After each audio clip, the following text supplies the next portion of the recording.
about how I say 10%? Well, I'll say 10% too. I like it. I'll Okay. take your lead. Well, Dr. G, 2 Chinese researchers have been charged by U.S. authorities for allegedly smuggling a dangerous fungus into the United States that we alluded to earlier that they plan to study at a University of Michigan lab. The fungus is considered a potential agro-terrorism weapon due to its ability to cause severe crop diseases and produce toxins harmful to both humans and livestock.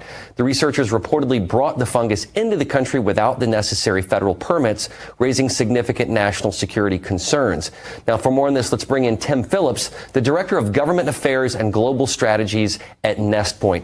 Tim, I got to tell you about this, and I'm sure you probably know. There's a very popular series right now on HBO Max that I watch called The Last of Us, which is based off of a post-apocalyptic video game in which a fungus called cordyceps starts infecting people who become cannibals. Now, sometimes art can imitate life, so could an introduced fungus like what Chinese researchers were bringing have deleterious effects similarly on a similar scale? Maybe not cannibalism, but something terrible. There is evidence that this can jump to humans, have adverse effects on humans. This is another alarming example of China not meeting us well.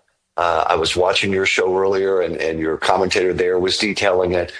They are our geopolitical adversary around the world, and they're more and more impacting the United States in situations just like we have seen now in Michigan with these 2 researchers, one of whom, by the way, is a member of the Chinese Communist Party. She's actually part of the ruling elite within that country.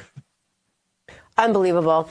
But some good things are happening. For example, the state of Missouri, my home state, the Show Me State, has passed a law that says that Chinese nationals cannot buy farmland in Missouri. Plain and simple. But Tim, Arizona Governor Democrat Katie Hobbs vetoed that same bill that would stop the Chinese from buying state farmland in Arizona. Hobbs said it lacked enforcement measures, and other state Democrats said it could lead to discrimination in property sales. And never mind what happens to Americans and all this. What do you make of this?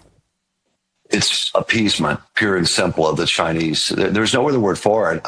They own 370,000 acres of American farmland now. A lot of it, guys, adjacent to some of our most sensitive military bases, like the Norfolk Naval Base and the Grand Forks Air Force Base in North Dakota.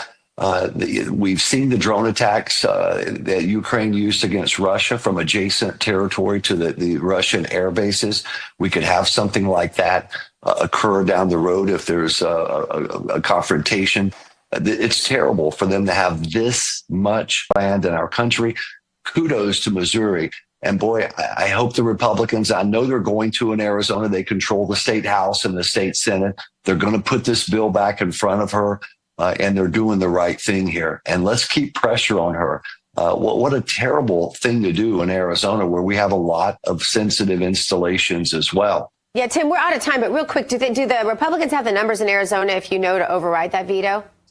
They do not. Okay. They have majorities to get legislation to her desk, but they do not have big enough majorities to override her veto. And that's why we keep fighting. Tim Phillips, thank you so much for being with us. You bet.